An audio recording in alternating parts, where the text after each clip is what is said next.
morning, students. Now we are on a question which is frequently asked. Write a note on the great Saphenous vein. Okay, it may not be a short note but a small question.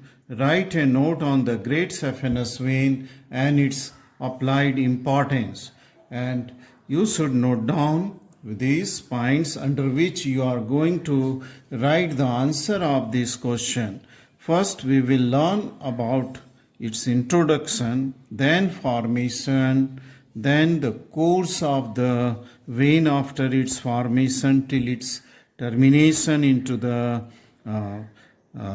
femoral vein. Then we will learn what are the tributaries of these veins which pour their blood in this great Saphenous vein, and then we will learn about its communication with the deep veins, okay, which are called as the perforating veins, right? Then lastly, we will learn about its applied importance into two different heads, where sometimes the Saphenous vein forms the varicose veins, okay, due to veracity of these veins. Then we will learn also about the venous graft which is used in the coronary artery bypass, okay. Now, so first we come on to the introduction. In introduction, I will say that this is the longest vein, superficial, okay, longest superficial vein which is present in superficial fascia, and this is important because it drains the blood from the superficial structure of almost the entire lower limb except a little part which is drained by the small Saphenous vein. So there are two Saphenous veins, a great Saphenous vein and a small, and great drains almost all the blood except a little part on the posterior aspect of the leg, okay. Now this is about the introduction. Let us come to the formation of this vein, how this vein is formed, the great Saphenous vein. When we see the formation of the great Saphenous vein, it is formed by the dorsal venous arch. What is dorsal venous arch? This is an venous arch present onto the dorsum of the foot. This is the dorsal aspect of the foot, and just draw this dorsal venous arch along with me with the blue color, okay. And these are the digital veins which are forming the dorsal venous arch, okay.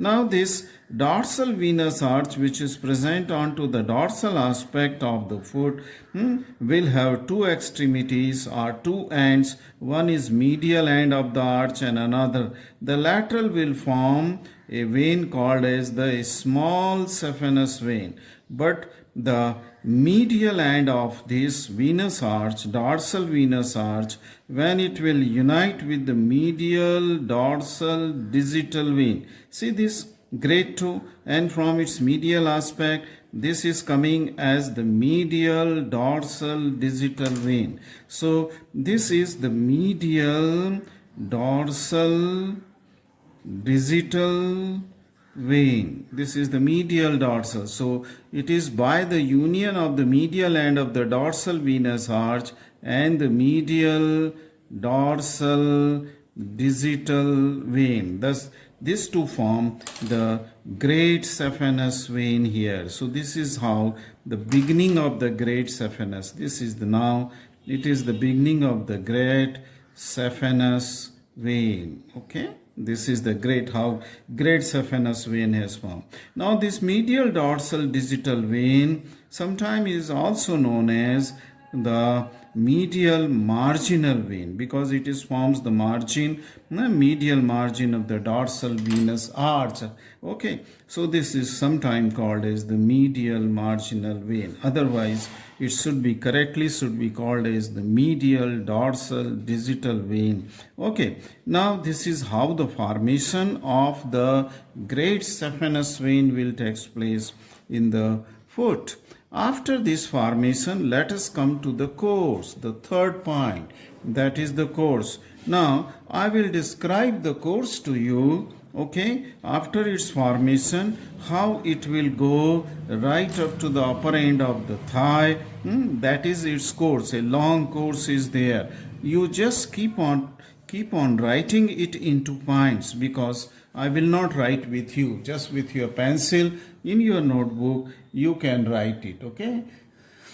After formation of this, the great saphenous vein, okay, the vein ascends in front of the medial malleolus. Number one point you write down, that this vein ascend in front. This is the medial malleolus. Just let me point it out. This is the medial malleolus, okay, formed by the lower end of the tibia and subcutaneous. This runs just in front of the medial malleolus. This is first point. It runs upward in front of the medial malleolus. Then it lies on the lower one-third of the medial surface of the tibia, because it is subcutaneous. Just feel the medial surface of your tibia, which is subcutaneous. So then it will lie in the lower one-third of the medial surface of the tibia, okay, medial, lower one-third of the leg, I mean to say. From here it runs upward on the medial border of the tibia, from medial surface of the tibia. Then it will run on the medial border of the tibia, which is more towards the posterior aspect of the leg, that is towards the calf muscle. These are the calf muscle here. See where my pencil. So this will run on to the medial border of the tibia to lie on the posteromedial side of the knee joint. This is the knee joint. See this? This area is the knee joint, and then from medial border it will go further medially, posteromedially, and then it will lie onto the posteromedial aspect of the knee joint. Since this diagram is showing you the leg and the thigh from anterior aspect, so I cannot show you the posteromedial part of the saphenous vein, okay? So from this knee, the vein runs upwards and laterally through the superficial fascia of the thigh. Okay, almost it is going in the superficial fascia only, throughout in leg also.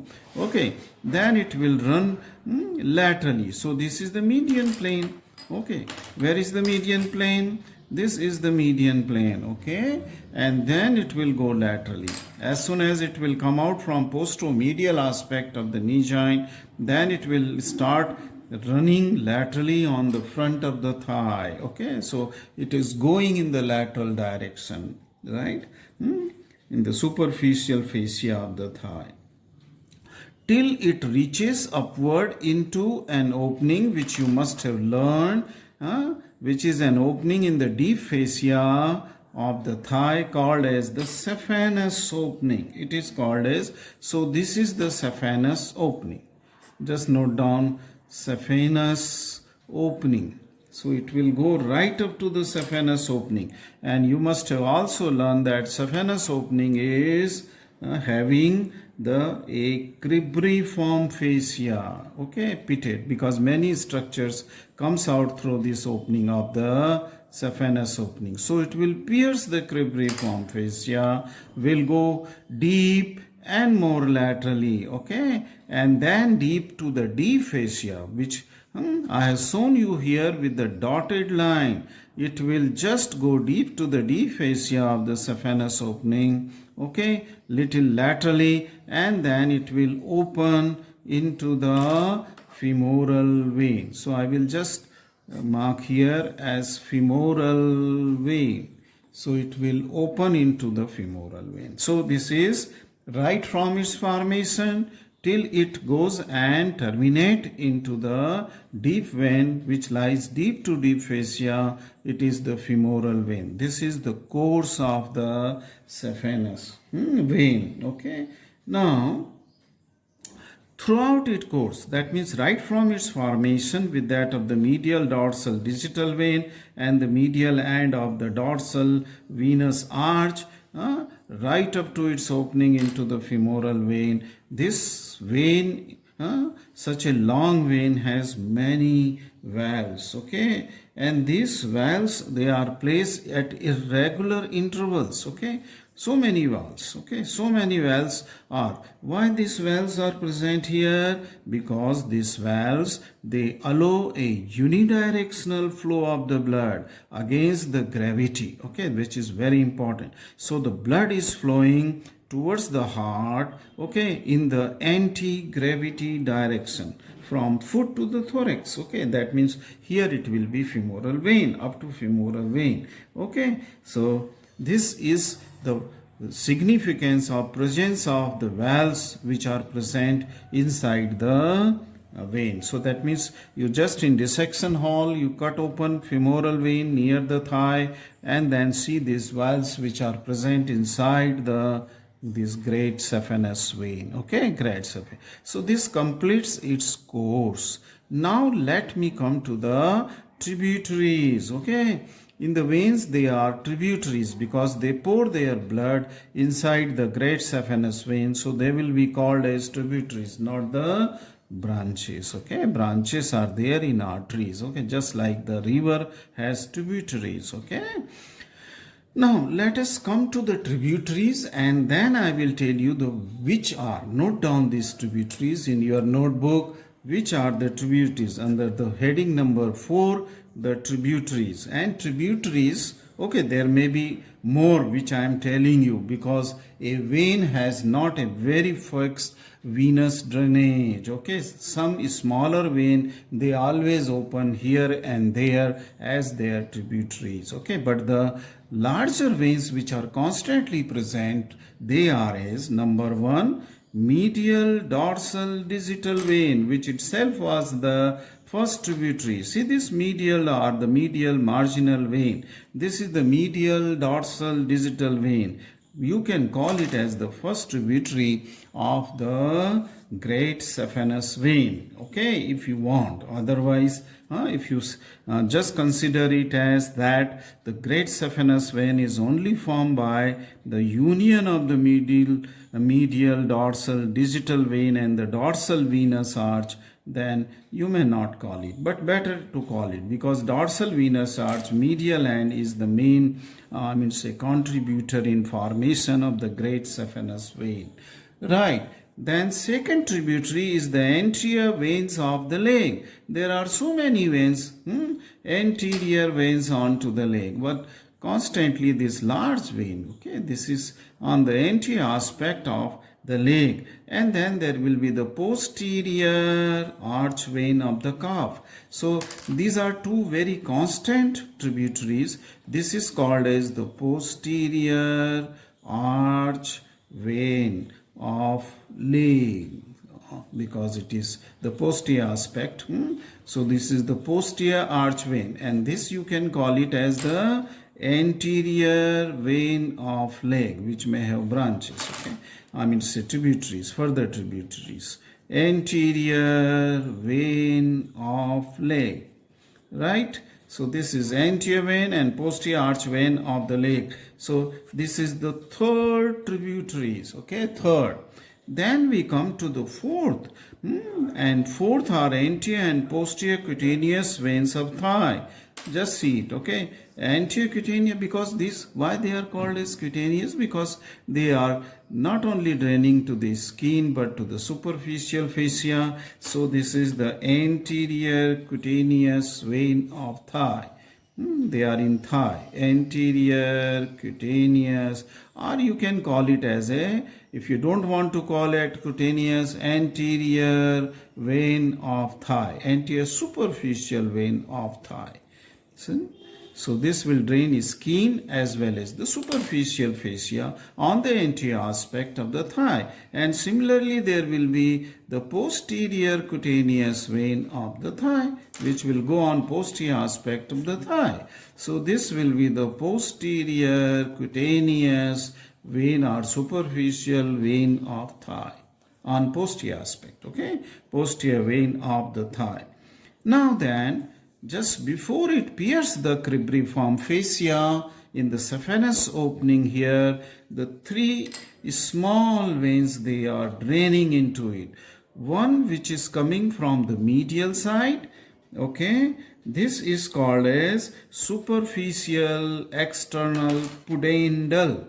Superficial external pudendal, because it will drain to the external genitalia. Okay, superficial aspect of the external genitalia, in case of penis and scrotum skin. Okay, perineal region of the skin. This will be all this. That's why it is called. Then there will be a superficial superficial epigastric, which will go towards the lower part of the abdomen, crossing the inguinal ligament here. These are superficial veins present just beneath the skin in the superficial fascia. So it will cross the inguinal ligament and will go into the lower part of the abdomen. So this is called as superficial epigastric. There is no space, so I am not writing the name. Please write down this name, superficial. So first was superficial external pudendal, second is the superficial epigastric, and third superficial branch will go laterally towards the anterior superior iliac spine and the iliac crest. And this branch here, since it is going towards the iliac crest, it will be called as superficial circumflex iliac.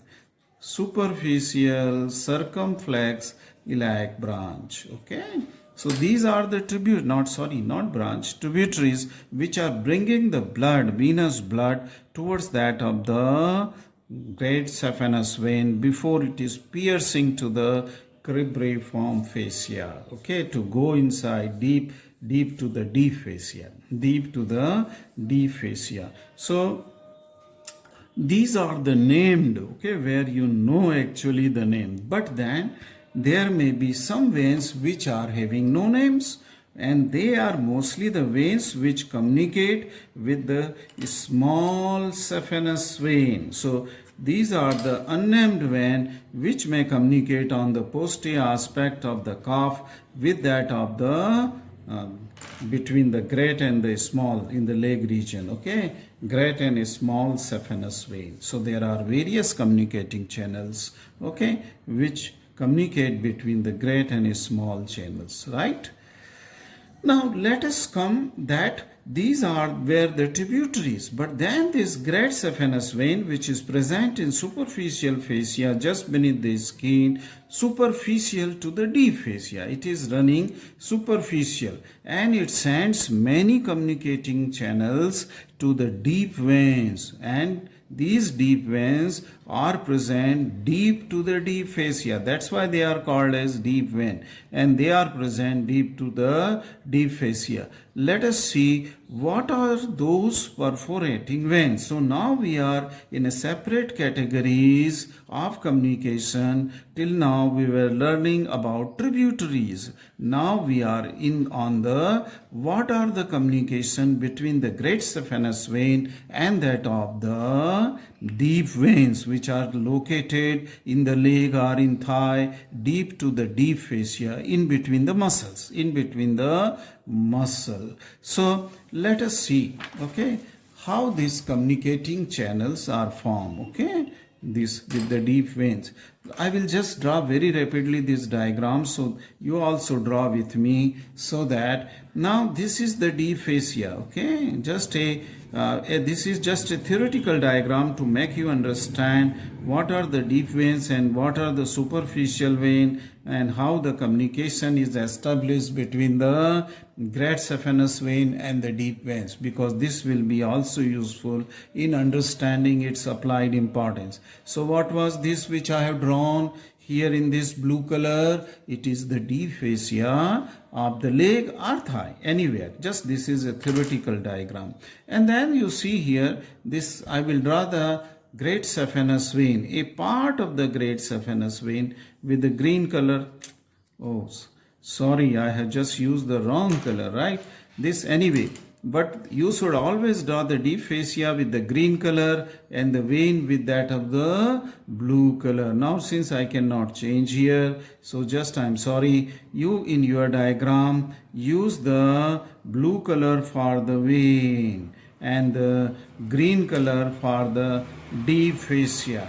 So this is the great saphenous vein, and this great saphenous vein has the valves inside it. As I said, throughout its course, it has the valves at regular interval. Why these valves are situated in the great saphenous vein? Because this is draining the blood in anti-gravity direction towards the heart, and if valves will not be there, then the blood will form a column here and it will start collecting here. Okay, but since these valves are present, the venous drainage is taking place, okay, in columns. So whatsoever blood has gone above these valves cannot come back. So it cannot regurgitate back into the lower part. It has to go only in one direction, or it has an unidirectional flow towards the heart. That is the utility of having the valves inside the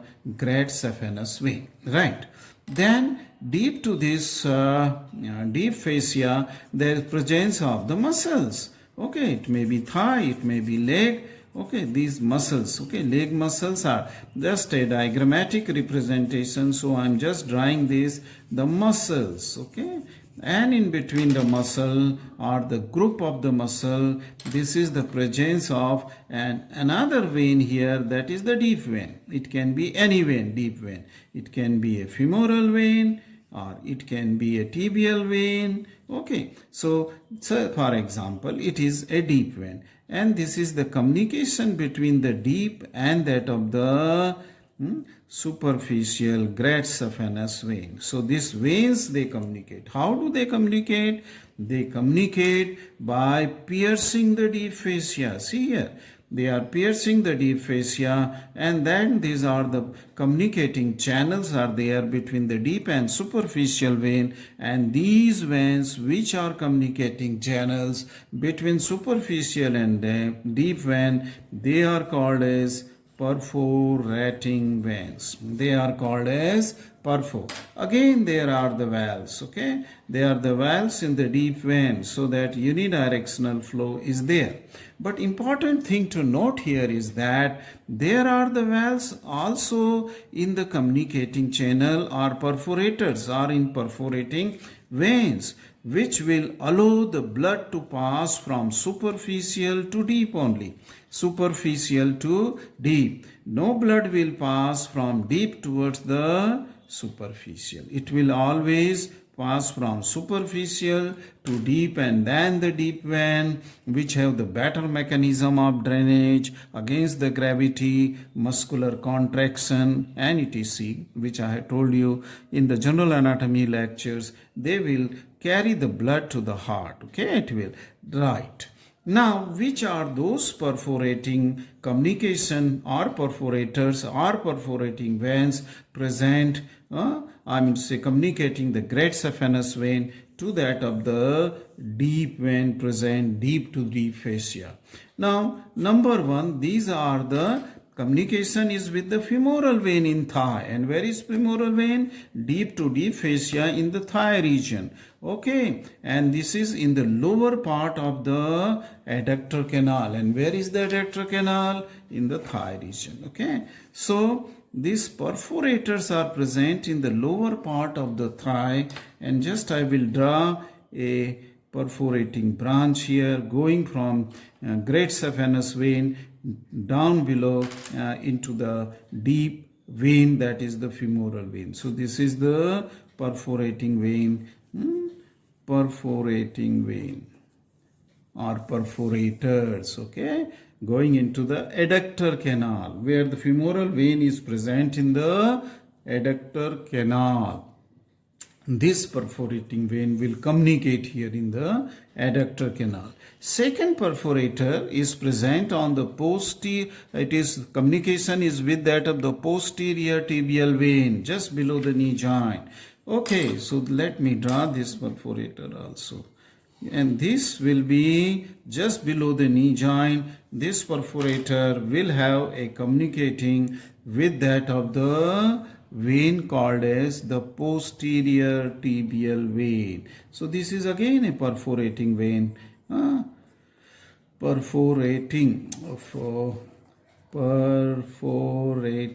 or perforators vein, okay, which is communicating it with that of the posterior tibial vein, and this is very close to the knee joint. So knee perforator and the adductor canal perforators are these. Then there are a third set of perforators may be there which will perforate close to that of the lower end of the leg, that is just above the ankle joint it will be, and this will perforate or will have a communication with the lower part of leg near the ankle, and this is the calf muscles, okay, that is the posterior arch vein of the calf, posterior. So communication will with the posterior arch vein of the calf near the ankle, above the ankle, okay. So these are the three constant perforators which are seen in relation to that of the great saphenous vein. So we have learned about the tributaries, we have learned its communication with the deep veins or perforating veins, and lastly now we come on to the applied anatomy of the great saphenous vein. Now use this diagram. I will use this diagram. Usually the venous drainage just beneath the skin in superficial fascia where this great saphenous vein is present takes place in anti-gravity direction. An important contributory factor is this presence of these valves, okay. So the column of the blood ascend, and once the column of the blood which has gone above the valve, then it cannot come back, okay. It will have to go only in one direction. Similarly, now this vein column of the blood can also drain, or it always drain towards the deep vein, it always, okay, because valves are present in such a way that the flow of the blood is from superficial to deep vein, and then through the valve of the deep vein it will ascend up. But in certain conditions, when pressure within the superficial vein is more, that means collection of the blood within the vein is more. Say for example, in people who have to stand constantly for hours together, their job is like that. Say for example, washermen in olden days were washing their clothes in a river. I have seen many times, okay.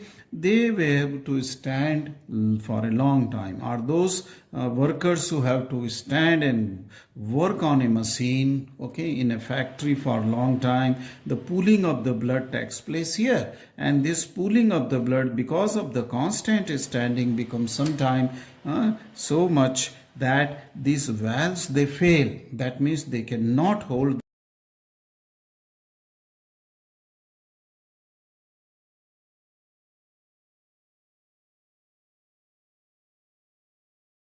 the thin lamina or layer of the connective tissue on which these valves are formed, by which the valves are formed. So these valves will become failed, so that they will start leaking. That means they are not competent enough to hold the blood, okay, above the valve. So what will happen if this valve is not working well? So then the blood column will start collecting here, okay, and then this vein will start dilating above a competent valve, and then this blood will be going towards through the communication perforators, it will go to the deep vein, okay.